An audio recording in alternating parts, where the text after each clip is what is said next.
Welcome back to Namboothiri parts easy physics. ഈ വീഡിയോയിൽ നമ്മൾ SSLC എക്സാം 2016 അതിലത്തെ ക്വസ്റ്റ്യൻ പേപ്പറാണ് നമ്മൾ ആൻസർ ചെയ്യുന്നത്. First question, which of the following is used as transmission voltage? പ്രേഷണ വോൾട്ടേജ് ആയി താഴെ തന്നിരിക്കുന്നവയിൽ ഏതാണ് ഉപയോഗിക്കുന്നത്?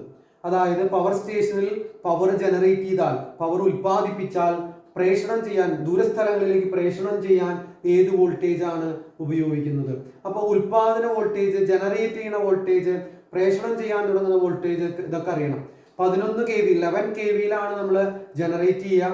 ജനറേറ്റ് ചെയ്ത് അവിടെ വെച്ച് തന്നെ സ്റ്റെപ്പ് അപ്പ് ട്രാൻസ്ഫോമർ ഉപയോഗിച്ച് അതിനെ സ്റ്റെപ്പ് അപ്പ് ചെയ്ത് 220 kV 220 kV സാധാരണ ട്രാൻസ്മിഷൻ നടക്കുക.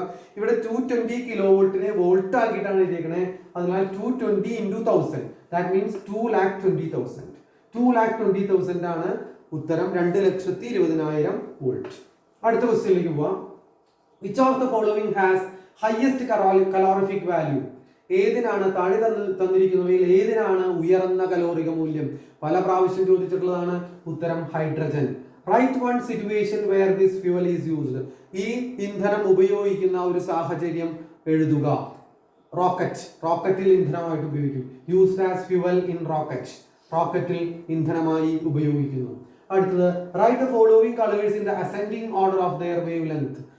താഴെ തന്നിരിക്കുന്ന പ്രകാശത്തിന്റെ നിറങ്ങളെ തരംഗദൈർഘ്യം കൂടുന്ന ക്രമത്തിൽ, വേവ് ലെങ്ത് കൂടുന്ന ക്രമത്തിൽ അസെൻഡിങ് ഓർഡറിൽ എഴുതാം. അപ്പോൾ വയലറ്റ്, റെഡ്, ഗ്രീൻ, ബ്ലൂ. നമുക്കറിയാം ഏറ്റവും വേവ് ലെങ്ത് കുറഞ്ഞത് വയലറ്റ് ആണ്. വിബ്ജി ഓറിൽ വയലറ്റിനാണ് വേവ് ലെങ്ത് കുറവ്. പിന്നെ അവിടെ നിന്ന് അങ്ങോട്ട് പോകുന്തോറും കൂടി വരും. അപ്പൊ അങ്ങനെ വരുമ്പോൾ violet, blue, green, red. Malayalam medium same ഉത്തരം. ഇനി name the phenomenon of splitting up of a composite light into its constituent colours. സമന്വിത പ്രകാശം ഘടകവർണ്ണങ്ങളായി വേർതിരിയുന്നതിന് പറയുന്ന പേര് നമുക്കറിയാം, ഡിസ്പേർഷൻ, പ്രകീർണനം. അടുത്തത് ട്രാൻസ്ഫോമറുമായി ബന്ധപ്പെട്ട കണക്കാണ്. പ്രൈമറിയിലെ ഡീറ്റെയിൽസ് തന്നിട്ടുണ്ട്, സെക്കൻഡറിയിലെയും തന്നിട്ടുണ്ട്. പ്രൈമറിയിലെ number of turns in the primary 4000, voltage in the primary 240, number of turns in the secondary 200, voltage 12. അപ്പോൾ നമ്മൾ ചോദിച്ചത് ഐഡന്റിഫൈ ദ ട്രാൻസ്ഫോമർ. ട്രാൻസ്ഫോമറിനെ തിരിച്ചറിയാം എന്ന് പറഞ്ഞാൽ അത് സ്റ്റെപ്പ് അപ്പ് ആണോ സ്റ്റെപ്പ് ഡൗൺ ആണോ എന്ന് നമുക്ക് തിരിച്ചറിയണം. സ്റ്റെപ്പ് അപ്പ് ആണോ സ്റ്റെപ്പ് ഡൗൺ ആണോ എന്ന് തീരുമാനിക്കുന്നത് സെക്കൻഡറിയിലെ വോൾട്ടേജ് ആണ്. സെക്കൻഡറിയിലെ വോൾട്ടേജ് പ്രൈമറിയുടെ വോൾട്ടേജിനേക്കാൾ കൂടിയാൽ സ്റ്റെപ്പ് അപ്പ് ആയിരിക്കും, കുറഞ്ഞാൽ സ്റ്റെപ്പ് ഡൗൺ. ഇവിടെ പ്രൈമറിയിൽ 240 ആണ്, സെക്കൻഡറിയിൽ 12 ആണ്. അതായത് സെക്കൻഡറിയിൽ കുറവാണ്. അപ്പോൾ വോൾട്ടേജ് താഴ്ത്തുന്നത് അല്ലെങ്കിൽ സ്റ്റെപ്പ് ഡൗൺ ട്രാൻസ്ഫോമർ ആണ്. ഇനി calculate the secondary voltage when number of turns in the secondary is changed from 200 to 300. ഇവിടെ number of turns in the സെക്കൻഡറിയിലെ ചുറ്റുകളുടെ എണ്ണം 200. 200ൽ നിന്ന് 300 ആക്കി മാറ്റിയാൽ സെക്കൻഡറിയിലെ വോൾട്ടേജ് എത്രയായിരിക്കും? അതാണ് ചോദ്യം. അപ്പോ NS മാറ്റില്ല, 300 അല്ല, NS ആണ് മാറിയിരുന്നത്. നമ്പർ ഓഫ് ടേൺസ് മാറി 300 ആയി. NP മാറ്റില്ല, 4000. VS is equal to 240. then transformer equation NS by NP is equal to VS by VP. 300 divided by 4000 is equal to VS by 240. ഇതിനെ ക്രോസ് മൾട്ടിപ്ലൈ ചെയ്ത് VS കാണുന്ന സമയത്ത് നമുക്ക് എത്ര കിട്ടും? 18 വോൾട്ട്. 18 വോൾട്ട് ആണ് ഉത്തരം. Next question, is the 3-pin plug connected in the picture correct? 3-pin plug, ഈ അയൺ ബോക്സിൽ 3-pin plug കണക്ട് ചെയ്തേക്കുന്നത് ശരിയായ രീതിയിലാണോ? അപ്പോൾ 3-pin plug വഴി നമ്മൾ കണക്ട് ചെയ്യുക phase line, neutral line, earth line. 3 വയറുകളാണ്. അതിലെ ഫേസ് ലൈനും ന്യൂട്രൽ ലൈനുമാണ് ഉപകരണത്തിന്റെ വൈദ്യുതി പ്രവഹിക്കേണ്ട ഭാഗവുമായി കണക്ട് ചെയ്യേണ്ടത്. അതിൽ ഫേസ് ലൈനും ന്യൂട്രൽ ലൈനും സ്വാഭാവികമായിട്ടും അപ്പോൾ കോയിലുമായിട്ട് കണക്ട് ചെയ്യണം. ഇവിടെ അങ്ങനെയല്ല, എർത്ത് ചെയ്തേക്കുന്ന വയറാണ് കോയിലുമായിട്ട് കണക്ട് ചെയ്തേക്കുന്നത്. എന്നിട്ട് അത് ന്യൂട്രൽ ലൈൻ എന്ന് മാർക്ക് ചെയ്തിരിക്കുകയാണ്. അപ്പോൾ ഇത് തെറ്റായ രീതിയാണ്. ചിലർക്ക് മറ്റോണം തോന്നാം, ന്യൂട്രൽ ലൈൻ എർത്ത് ചെയ്തിരിക്കുന്നു എന്ന് തോന്നാം. അപ്പോൾ ആ രീതിയിൽ ന്യൂട്രൽ ലൈൻ എർത്ത് ചെയ്യണ്ട എന്ന് നമ്മൾ പറയേണ്ടി വരും. പക്ഷെ കുറച്ചുകൂടി നല്ലത് എർത്ത് ചെയ്തേക്കുന്ന ലൈൻ കോയിലുമായി കണക്ട് ചെയ്തേക്കുന്നു, എന്നിട്ട് അതിനെ ന്യൂട്രൽ ലൈൻ എന്ന് മാർക്ക് ചെയ്തിരിക്കുന്നു. അങ്ങനെ വേണമെന്ന് വെച്ച് കഴിഞ്ഞാൽ വ്യാഖ്യാനിക്കാം. ആ രീതിയിലാണ് ഞാൻ പറഞ്ഞത്. ഇനി explain whether it is safe. ഇത് സുരക്ഷ ഉറപ്പാക്കുന്നുണ്ടോ? ഇല്ല. ഇങ്ങനെ ചെയ്തു കഴിഞ്ഞാൽ സുരക്ഷ ഉറപ്പാക്കുന്നില്ല. സുരക്ഷ ഉറപ്പാക്കണമെന്നുണ്ടെങ്കിൽ എർത്ത് ലൈൻ എപ്പോഴും മെറ്റാലിക് ബോഡിയുമായി കണക്ട് ചെയ്യണം. യൂസറെ സമ്പർക്കത്തിൽ വരുന്ന കോണ്ടാക്റ്റിൽ വരുന്ന ഭാഗവുമായിട്ടാണ് എർത്ത് ലൈൻ കണക്ട് ചെയ്യേണ്ടത്. അതിനാൽ ഇത് തെറ്റാണ്. Well, no, here the earth line is connected to the coil and marked as neutral line. It does not ensure safety because the earth line must be connected to the body of the iron box. ഇനി Malayalam medium ശരിയായ രീതിയിലല്ല earth line iron ബോക്സിന്റെ കോയിലുമായി ബന്ധിപ്പിച്ചിരിക്കുന്നു. ഈ രീതി സുരക്ഷ ഉറപ്പാക്കുന്നില്ല. Earth wire ഉപകരണത്തിന്റെ ലോഹ ചട്ടക്കൂടുമായാണ് ബന്ധിപ്പിക്കേണ്ടത്. ഇനി next question, which of the following statement is false? താഴെ തന്നിരിക്കുന്ന പ്രസ്താവനയിൽ ഏതാണ് തെറ്റായ പ്രസ്താവന? In an AC generator, mechanical energy is converted into electrical energy. Energy കൺവേർഷനുമായി ബന്ധപ്പെട്ട പ്രസ്താവനകളാണ്. ഇനി എനർജി കൺവേർഷനുമായി ബന്ധപ്പെട്ട ചോദ്യങ്ങൾ ചോദിക്കാറുണ്ട്. എനർജി കൺവേർഷനുമായി ബന്ധപ്പെട്ട ചോദ്യങ്ങൾ ചോദിക്കുന്ന സമയത്ത് നമ്മൾ ചിന്തിക്കേണ്ടത് എന്താണ് ഇൻപുട്ടായിട്ട് കൊടുക്കുന്ന എനർജി, എന്താണ് ഔട്ട്പുട്ടായിട്ട് പുറത്തേക്ക് ലഭിക്കുന്ന എനർജി. അപ്പോൾ ഒരു AC ജനറേറ്ററിൽ നമ്മൾ കൊടുക്കുന്നത് അവിടെ മെക്കാനിക്കൽ എനർജിയാണ്. അവിടെ ആർമേച്ചറിനെ അല്ലെങ്കിൽ ഫീൽഡ് മാഗ്നറ്റിനെ റൊട്ടേറ്റ് ചെയ്യുകയാണ്. നമുക്ക് കിട്ടുന്നതോ ഇലക്ട്രിക്കൽ എനർജിയാണ്. അപ്പോൾ ഈ സ്റ്റേറ്റ്മെന്റ് ശരിയാണ്. നെക്സ്റ്റ് വൺ, ഇനി microphone sound energy is converted into electrical energy. ഒരു മൈക്രോഫോണിൽ നമ്മൾ അവിടേക്ക് ഇൻപുട്ടായിട്ട് കൊടുക്കുന്നത് സൗണ്ട് എനർജിയാണ്, പുറത്തേക്ക് ലഭിക്കുന്നത് ഇലക്ട്രിക്കൽ സിഗ്നൽസ് അഥവാ ഇലക്ട്രിക്കൽ എനർജിയാണ്. ആ സ്റ്റേറ്റ്മെന്റും ശരിയാണ്. ഇനി transformer AC is converted into DC. തെറ്റാണ്. ട്രാൻസ്ഫോമർ നമ്മൾ സ്റ്റെപ്പ് അപ്പ് ചെയ്യാനും വോൾട്ടേജ് കൂട്ടാനും കുറയ്ക്കാനുമാണ് ഉപയോഗിക്കുന്നത്. ഇവിടെ പറഞ്ഞിരിക്കുന്ന AC യെ DC ആക്കി മാറ്റാൻ. ഈ പ്രസ്താവന തെറ്റാണ്. Next question, H is the heat energy generated in T second in a conductor of resistance R ohm when a current of 1 ampere is flowed through it. ഒരു ചാലകത്തിലൂടെ T സെക്കൻഡ് സമയം I ampere current വൈദ്യുതി പ്രവഹിക്കുകയാണെങ്കിൽ അതിൽ generate ചെയ്യുന്ന ഉൽപ്പാദിപ്പിക്കപ്പെടുന്ന താപോർജ്ജം H ആണ്. അപ്പോൾ T സെക്കൻഡിൽ I ampere പ്രവഹിക്കുകയാണെങ്കിൽ H ആയിരിക്കും heat energy. ഇനി how much intensity of current is to be increased to get 4 times of heat energy in the same time? അതേ സമയം തന്നെ നമ്മൾ വീണ്ടും വൈദ്യുതി പ്രവഹിക്കുകയാണെങ്കിൽ 4 മടങ്ങ് 4 ടൈംസ് 4 ഇരട്ടി താപോർജ്ജം ഉണ്ടാകണം, ഹീറ്റ് എനർജി ഉണ്ടാകണം. അങ്ങനെയാണെങ്കിൽ ഇന്റൻസിറ്റി ഓഫ് കറന്റ് എത്രയാണ്? അപ്പോൾ സത്യത്തിൽ വളരെ സിമ്പിൾ ആയിട്ടുള്ള ചോദ്യമാണ്. H is equal to I square RT. ഐക്ക് ഇവിടെ എപ്പോഴും ശ്രദ്ധിക്കുന്നത് I സ്ക്വയർ ആണ്. അതിനാൽ ഐക്കാണ് ഏറ്റവും കൂടുതൽ ഇൻഫ്ലുവൻസ്. I 2 ടൈംസ് ആക്കി കഴിഞ്ഞാൽ I സ്ക്വയർ ആയി, കാരണം I 2 ടൈംസ് ആക്കി കഴിഞ്ഞാൽ H 4 ടൈംസ് ആവും. I 3 ടൈംസ് ആക്കി കഴിഞ്ഞാൽ H 9 ടൈംസ് ആവും. ശ്രദ്ധിക്കണം, 6 ടൈംസ് അല്ല. I 4 ടൈംസ് ആക്കി കഴിഞ്ഞാൽ H 16 ടൈംസ് ആവും. I 5 ടൈംസ് ആക്കി കഴിഞ്ഞാൽ H 25 ടൈംസ് ആവും. അപ്പോൾ ഇവിടെ 4 ടൈംസ് ആകണം എന്നുണ്ടെങ്കിൽ 2I ഇരട്ടിയാക്കിയാൽ മതി, 2 ടൈംസ് ആക്കിയാൽ മതി. ഞാനത് മാത്തമാറ്റിക്കലി പ്രൂവ് ചെയ്തിട്ടുണ്ട്. വേണമെന്ന് വെച്ച് കഴിഞ്ഞാൽ 4H പുതിയ ഹീറ്റ് എനർജി ആദ്യത്തതിന്റെ 4 ടൈംസ് ആവണം. അപ്പോൾ 4H ഈസിക്കൽ ടു ആ സമയത്തെ I1 ആയിട്ട് എടുത്തു ഞാൻ I1 സ്ക്വയർ ഇൻറ്റു RT. അതിൽ നിന്നും I1 square is equal to 4H divided by RT എന്ന് എഴുതാം. 4H divided by RT. ഈ 4Hലെ Hനെ I സ്ക്വയർ RT ഉപയോഗിച്ച് റീപ്ലേസ് ചെയ്തു. 4 into I square RT divided by RT. 4 into I square RT divided by RT. That means I1 square is equal to RT multiple 4I square. I1 square is equal to 4I square ആണെങ്കിൽ I1 is equal to root of 4I square കിട്ടും. root of 4I square എന്ന് പറഞ്ഞാൽ 2I. ഇത്രയ്ക്കൊന്നും ചിന്തിക്കേണ്ട കാര്യമില്ല. ഞാൻ mathematically prove ചെയ്തു എന്ന് മാത്രം. നമുക്ക് സിമ്പിൾ ആയിട്ട് എഴുതാവുന്നതാണ്. I 2 ടൈംസ് ആയി കഴിഞ്ഞാൽ H 4 ടൈംസ് ആവും. I 3 ടൈംസ് ആക്കി കഴിഞ്ഞാൽ H 9 ടൈംസ് ആവും. അത് വെച്ച് നമുക്ക് എഴുതാവുന്നതാണ്. ആവശ്യമുണ്ടെങ്കിൽ ഇത് യൂസ് ചെയ്യാം.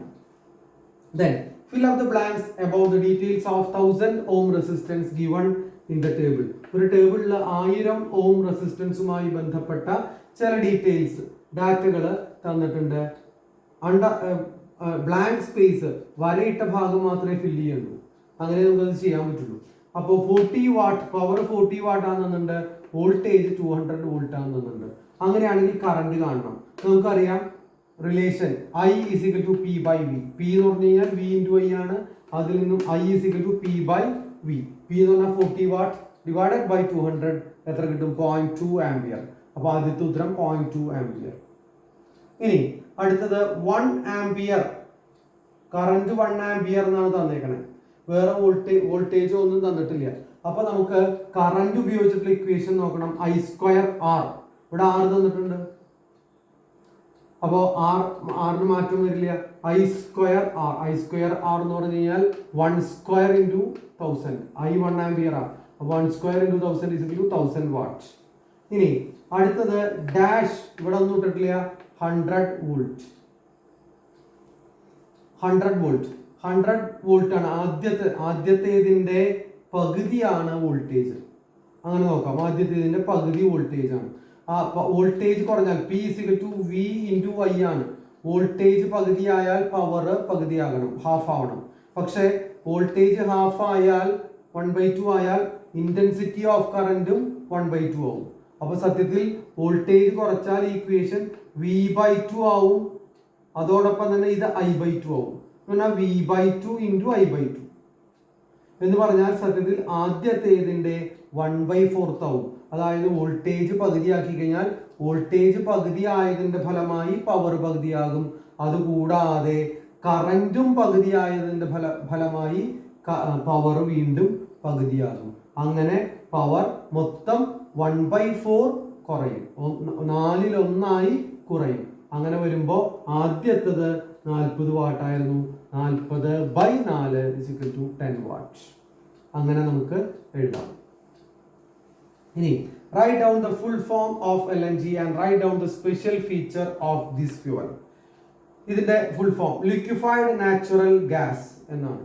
ഇനി it can be liquefied and transported easily. അതിന്റെ സ്പെഷ്യൽ ഫീച്ചർ ചോദിച്ചിട്ടുണ്ട്. അതിനെ പെട്ടെന്ന് നമുക്ക് ലിക്വിഫൈ ചെയ്യാം. അതുമാതിരി തന്നെ വിതരണം ദൂരസ്ഥലങ്ങളിലേക്ക് കൊണ്ടുപോകാം. ഇനി അത് മാത്രമല്ല, വീണ്ടും it can again be converted into gaseous form. അതിനെ വീണ്ടും നമുക്ക് gaseous സ്റ്റേറ്റിലേക്ക് മാറ്റാം. എങ്ങനെ? at atmospheric temperature. സാധാരണ ടെമ്പറേച്ചറിൽ വെച്ച് തന്നെ നമുക്ക് അതിനെ gaseous സ്റ്റേറ്റിലേക്ക് മാറ്റാം. And distributed through pipe line. എന്നിട്ട് ആവശ്യക്കാർക്ക് പൈപ്പ് വഴി വിതരണം ചെയ്യാം. അടുത്ത question, explain how this type of EMF is generated in A DC generator. അപ്പോൾ ഗ്രാഫ് തന്നിട്ടാണ് ചോദിച്ചത്. ഗ്രാഫ് കണ്ടു കഴിഞ്ഞാൽ നമുക്കറിയാം DC ജനറേറ്ററിന്റെ ഔട്ട്പുട്ട് ഗ്രാഫാണ്. അപ്പോൾ ഇതിൽ എങ്ങനെയാണ് ഇത്തരത്തിലുള്ള EMF ഉണ്ടാകുന്നത്?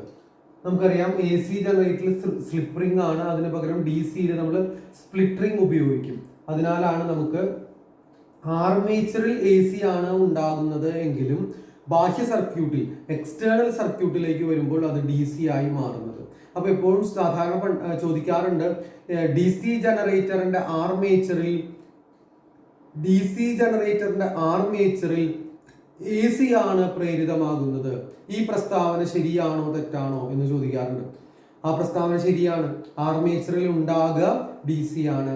എക്സ്റ്റേണൽ സർക്യൂട്ടിലേക്ക് വരുന്ന സമയത്ത് അല്ലെങ്കിൽ ബാഹ്യ സർക്യൂട്ടിലേക്ക് വരുന്ന സമയത്ത് സ്പ്ലിറ്റ് റിംഗ് കമ്മ്യൂട്ടേറ്റർ ഉപയോഗിക്കുന്നത് മൂലം അത് DC ആയിട്ട് മാറുകയാണ് ചെയ്യുക. അത് പറഞ്ഞു എന്ന് മാത്രം, ചോദ്യത്തിൽ അത്തരത്തിലല്ല ചോദിച്ചേക്കുന്നത്. അപ്പൊ നമുക്ക് നോക്കാം. By using split ring commutator, we get DC in the external circuit, though AC is induced in the armature. Here a brush B1. അപ്പോൾ എപ്പോഴും ഒരു ബ്രഷ് ആർമേച്ചർ കറങ്ങുന്ന സമയത്ത് ഏത് ഭാഗമാണോ മുകളിലേക്ക് കറങ്ങുന്നത് ആ ഭാഗമായി ഒരു ബ്രഷ് കോണ്ടാക്റ്റിൽ വരും. മറ്റൊരു ബ്രഷ് എപ്പോഴും താഴേക്ക് തിരിയുന്ന ഭാഗവുമായി കോണ്ടാക്റ്റിൽ അല്ലെങ്കിൽ സമ്പർക്കത്തിൽ വരും. അങ്ങനെയാണ് എക്സ്റ്റേണൽ സർക്യൂട്ടിൽ അത് DC ആയിട്ട് മാറുന്നത്. DC in the external circuit, though AC is induced in the armature. Here a brush B1 is always in contact with the position of armature that moves upward, and a second brush B2 is always in contact with the portion of the armature that moves downwards. AC ജനറേറ്ററിന്റെ slip റിംഗിനു പകരം split ring commutator ഉപയോഗിക്കുകയാണെങ്കിൽ ആർമേച്ചറിൽ AC ആണ് പ്രേരിതമാകുന്നത് എങ്കിലും ബാഹ്യ സർക്യൂട്ടിൽ DC ലഭിക്കുന്നു. ഇവിടെ ഒരു ബ്രഷ് എല്ലായ്പ്പോഴും കാന്തിക മണ്ഡലത്തിൽ മുകളിലേക്ക് ചലിക്കുന്ന ആർമേച്ചർ ഭാഗമായും രണ്ടാമത്തെ ബ്രഷ് എല്ലായ്പ്പോഴും താഴേക്ക് ചലിക്കുന്ന ആർമേച്ചർ ഭാഗമായും ബന്ധപ്പെട്ടിരിക്കുന്നു.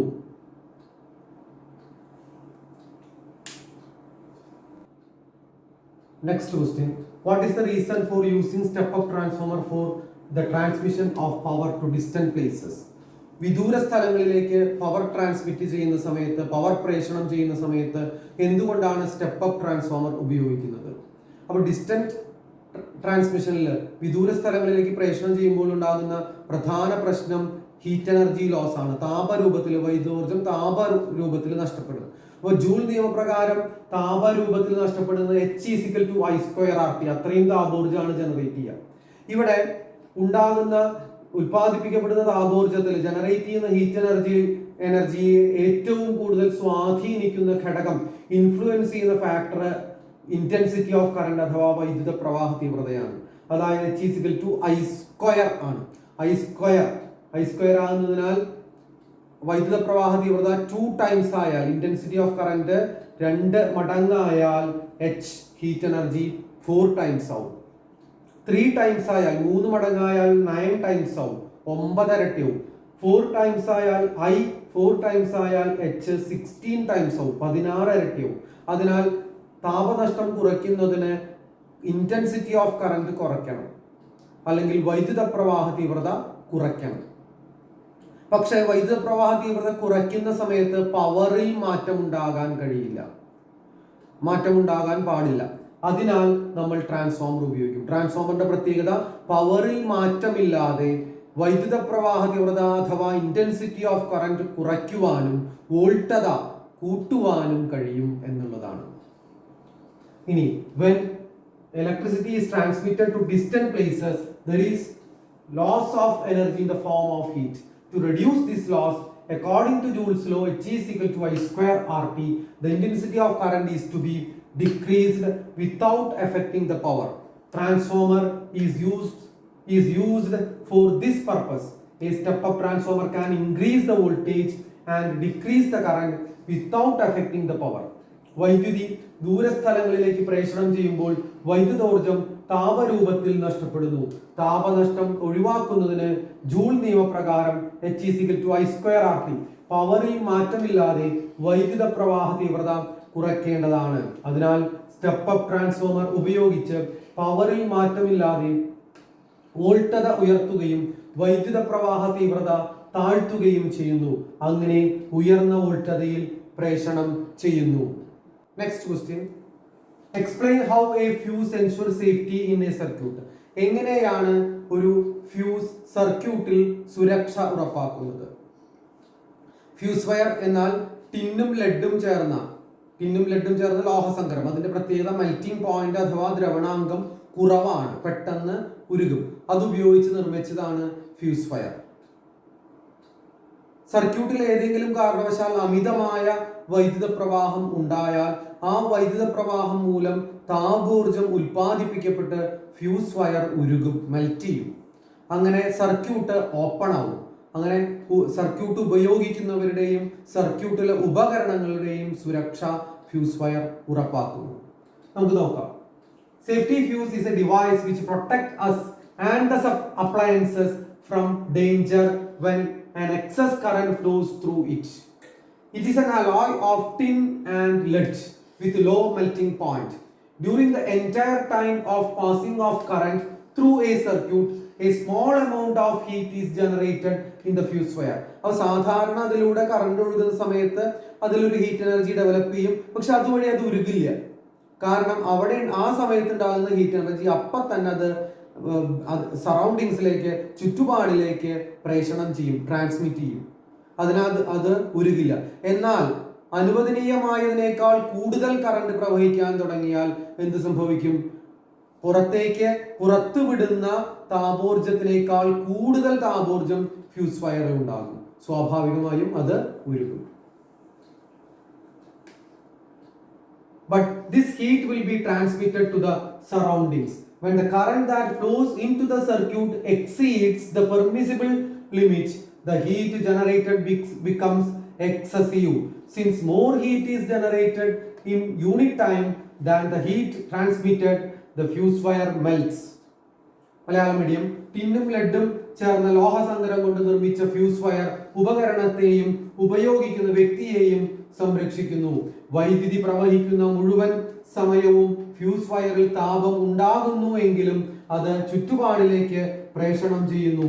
എന്നാൽ അമിതമായ കറന്റ് ഒഴുകുമ്പോൾ പ്രേഷണം വഴി നഷ്ടപ്പെടുന്നതിനേക്കാൾ കൂടുതൽ താപം ഉണ്ടായി ഫ്യൂസ് ഉരുകുന്നു. നഷ്ടപ്പെടുന്നതിനേക്കാൾ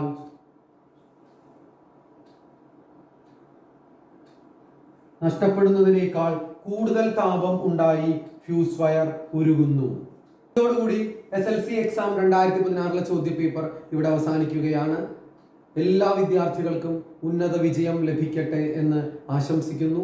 പ്രത്യേകിച്ചും CNN ബോയ്സ് ഹൈസ്കൂളിലെ വിദ്യാർത്ഥികൾ എല്ലാ വിഷയങ്ങളിലും ഉന്നത വിജയം കൈവരിച്ച് സ്കൂളിന്റെ അഭിമാനം സംരക്ഷിക്കട്ടെ എന്ന് പ്രാർത്ഥിക്കുന്നു.